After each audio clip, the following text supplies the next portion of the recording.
lowly. And then it was a Zerg vs. Zerg mini racer took out Happy Zerg.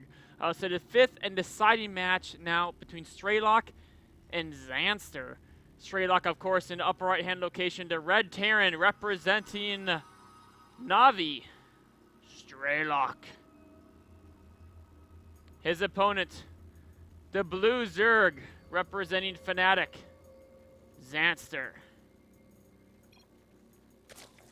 This is game one of the best of 3 series. The winner of this series will take the win for their team, as it is tied up 2-2 right now. And of course, they're competing for 5,000 euros in prize money. The winner of this match goes on to the grand finals to play off against Mouse Sports. The loser of this match will go into the third place match up against Dignitas. Of course, that Mouse Sports versus Dignitas semifinal match was broadcasted yesterday. But coming up after this broadcast, we're going to do a rebroadcast of that, followed by a rebroadcast of this. So if you miss any of these awesome ESL Euro Series matches, we're going to be running these up until whenever we run something next. Tomorrow. Up until tomorrow, I guess. Should be, I think, Tuesday. In case you're watching the current rebroadcast. Anyway, sorry, I started getting myself confused. My mind went down the rabbit hole. Luckily, I was able to find my way back. Here we are now, of course, hatchery first from Zanster, followed by 2 drones. Spawning pool will follow. Meanwhile, Strelok, no gas yet, but getting to early barracks to be a little bit safer. Probably going to see a command center, and then probably 2 gases will follow the command center. Well, I mean, first they'll get orbital command and, you know, all the normal jazz, right? But next, buildings of significance, I should say. Meanwhile, we have a spawn pool coming up. And then, let me ask you guys a question. You guys in the chat. Did you remember to do your push-ups between games? Because I actually forgot. For the first, while, I forgot. But this last one, after we saw Game 3 between Minato and Nama, I remembered this time. So I hope you guys remember too. Always good to get some exercise. Who said watching StarCraft wasn't good for the body? And everyone knows it's good for the mind and soul. There's nothing better for the mind or the soul than watching some great StarCraft. And as long as you do your push-ups, it's good for the body as well.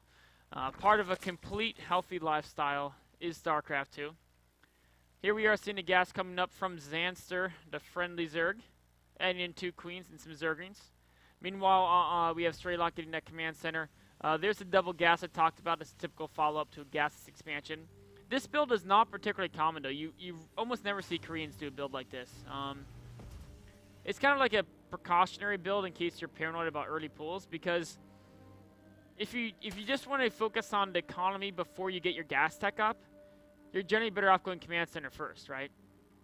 And if you want to get some gas tech units out early, right, you want to get a Reaper, a factory out fast, then you're better off getting the gas before the command center. This is kind of like a middle ground where you're not really getting gas fast, but your command center is also not super fast either. It's a very, very minor differences, though. All these openings are pretty much very similar. We're going to see some reacted out Hellions. Once that factory gets up, he's probably going to switch it over to the barracks.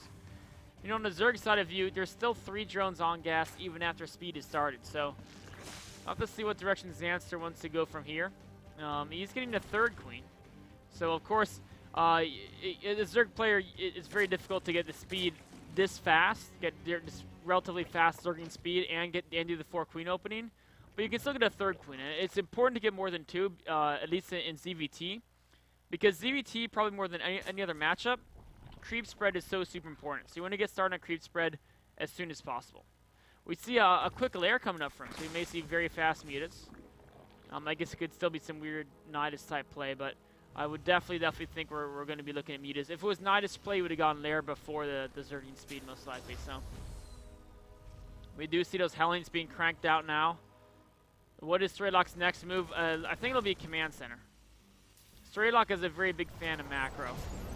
And then the standard macro Terran doctrine is expand, get something to scout to make sure you're not being cheesed, expand, right? So you expand USCV scout. And then you go for Hellions, and then you expand, right? You just keep expanding until you know it's safe. Spots at 3rd base. Timing to the 3rd base should tell him that There is some Zerg tech before the third. If it's some, like, could be Roach play, could be Lair. He doesn't quite know yet. What is there going to be used for? There's a Spire. Yeah, it's fast. There's almost always fast mutas.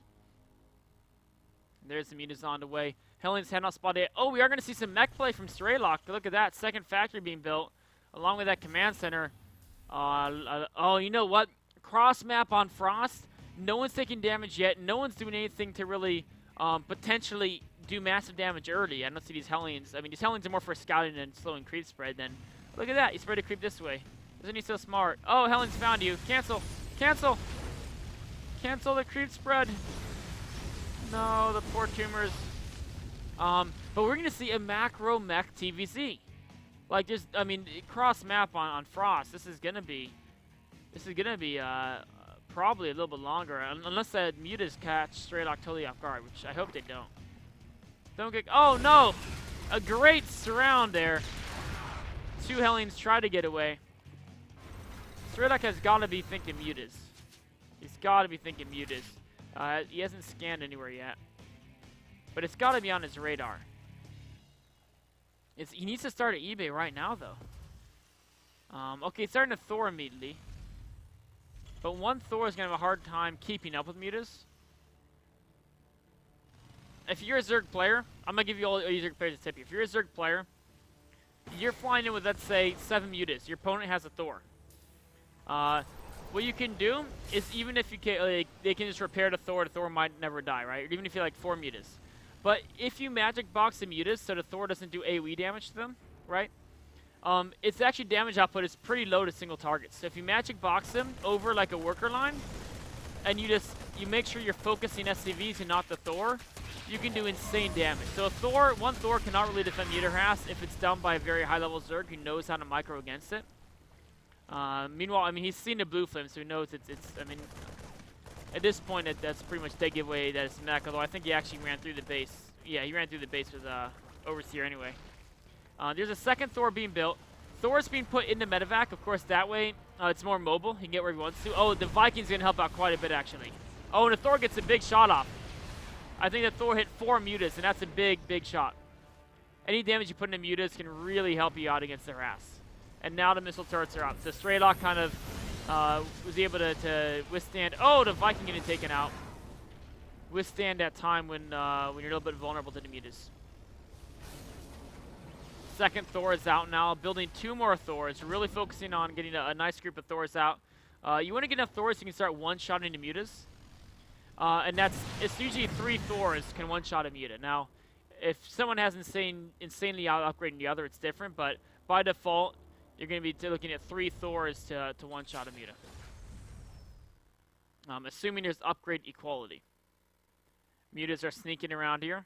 And the goal of these mutas is just to annoy and contain Strelok and force them to get Thors and less siege tanks. Because the more Thors and less siege tanks they get, the better your Roaches, the better your Swarm hosts are in the mid-game. So the 2 units are looking to really use basically against a mech player.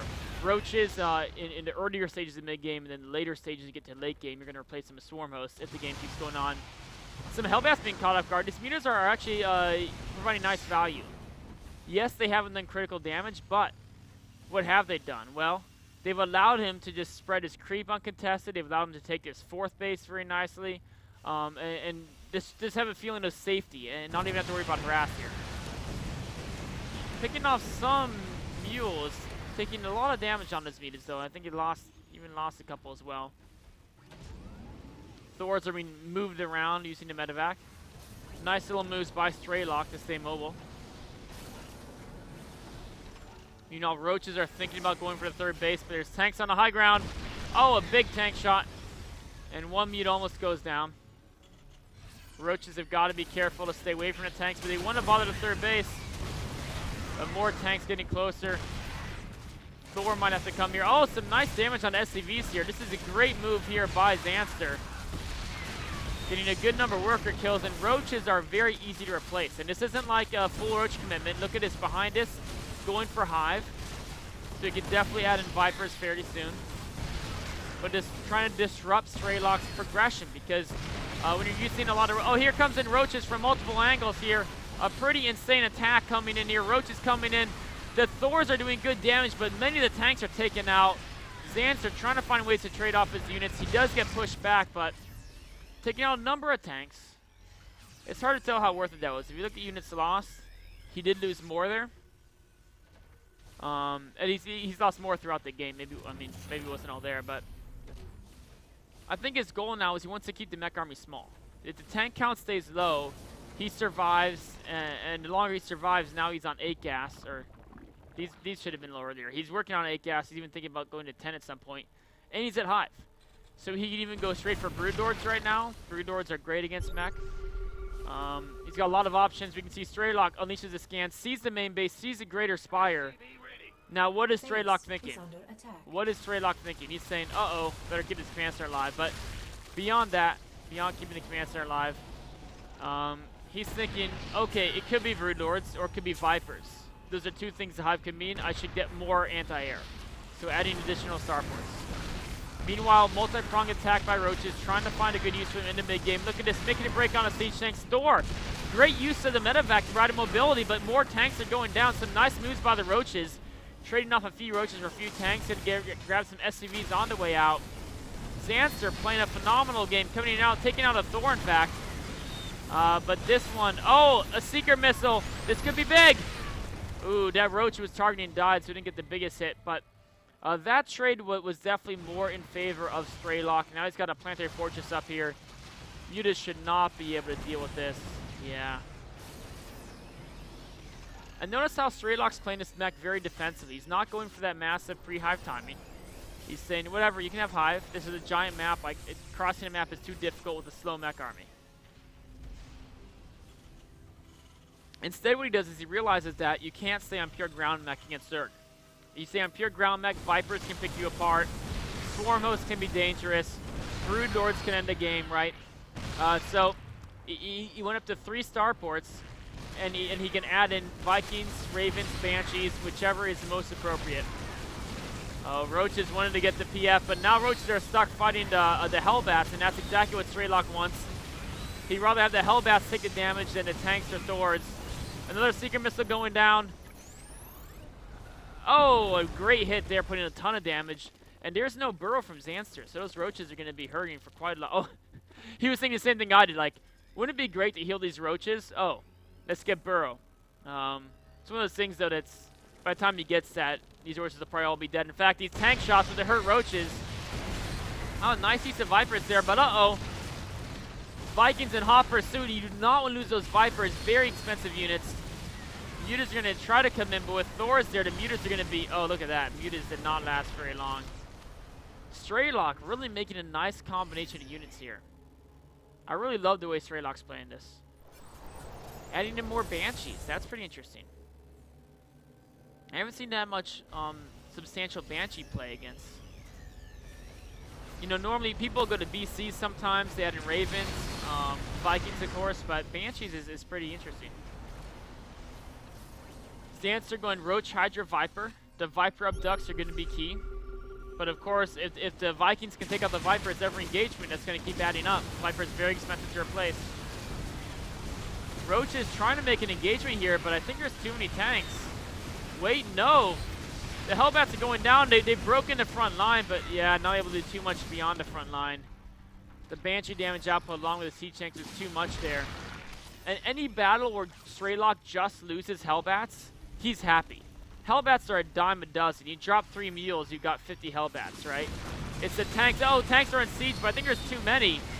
He gets 1 tank, but loses about 10 Roaches for that. Not a good trade at all, and Strelok continues to advance. Zanster max, but it's mostly in production, mostly units rallying out. He needs to connect his forces. There goes the scan.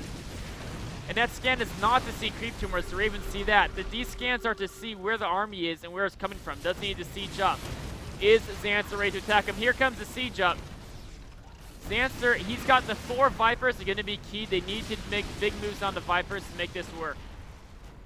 He wants to get the tanks, maybe a Thor. Oh, Banshee's in the front. Get caught off guard a bit. Here come the abducts. Here come the blinding clouds. Great blinding clouds on the siege tanks. The Vipers do get cleaned up by the Vikings, but the blinding clouds are so devastating. The mech army is getting wrecked here. Hellbat's going for some drones. Now, a lot of the air gets away, though. At the end of the day, who did that favor? It's hard to tell. Units lost. Still in favor of Strelok. Yes, there's a big Zerg army out in the field, but a lot of that else is being produced here. Oh, there's no detection. There's no detection. He needs to get more Hydras out as soon as possible. Here's Overseers. And the Banshees can quite easily back away, of course. The Mutas can pursue. Vikings may try to save the Banshees from the Mutas. No, they're all going to get away. And he should be absolutely safe here with the Planetary Fortress and the Siege Tanks. More upgrades coming in for Strelok, progressing to 3-2. Meanwhile, the Zerg still at, or excuse me, he's already at 3-3. I thought he was at 2-2 there. Third base is being lifted off. Cloak Banshees again doing devastating damage here. Siege tanks coming up. Hellbats in the front. The tanks have damage. Needs more siege tanks, so the roaches are pouring through. The Banshees take out all the... No, they don't. The Banshees actually die to the Hydralisk. Hellbats finish off some roaches, but more are coming up. But here's another Banshee. Here's another siege tank. Strelok is trying to hold on, but Zanster is all over him. Roaches just swarming absolutely everywhere, and Zanster continues to remax. Oh, a nice little use of the wall there, but the roaches keep coming. The wall is down. The Vikings have to be landed. You do not want to have to lose the Vikings, but he's got no other choice right now. Oh, a Seeker Missile could be great right here. Is he going to use one? He does. Oh, no. The Roach is going into the air. Oh, the Seeker Missile, not the most effective one. Really well counter-microed by Zanster. Now, Banshees will eventually clean up these Roaches, but these are doing so much damage to the rallied out units of Strelok. And the bigger news is, can he keep his Planetary Fortress alive from there's another stream of Roaches coming in there that was going to invade his fourth base, and I think that Planetary Fortress probably would have been insufficient to defend. But either way, wow, that was a cool game. A nice macro mech game. I think what it came down to is Strelok might have overextended just a little bit on that push on the creep, because with his units so spread out, it's kind of good, but there were still a couple really good Blinding Clouds. And I think it's so difficult to play against Vipers and mech. Yeah, it's so difficult, basically. It's almost like you need to have a mech army, you don't need to siege tanks. Because siege tanks are so bad against Blinding Cloud. But if you have them in unsiege mode, if you have enough Hellbats in front of them, enough Thors, you can force them to use the Blinding Clouds, then you can back away and then siege up. That maybe could have worked. You know, Strelok, he might not have had enough Hellbats when he pushed. Because I think he had a good engagement where he traded Hellbats, but then he pushed before he could replace him. And he always wanted that buff in front. I don't know, it was a great game overall. Really well played by Zanster. Now, if Zanster wins the next one, that's it, Fnatic wins. If Strelok wins, then we're gonna go to a game 3. So game 2 should be coming up. Let's go ahead and look at that raid call ad real quick, because raid call is supporting this tournament. We want to support them as well for helping sponsor this ESL event. Professional grade communication tool. The choice of professional teams. Perfect stream viewing experience. Chosen by online streamers. Easy to use voice messenger service. Chosen by over 12 million gamers. Communication is always vital when competing in tournaments. Winning a match requires perfect coordination. You cannot win by yourself. Raid call. Communication for winners.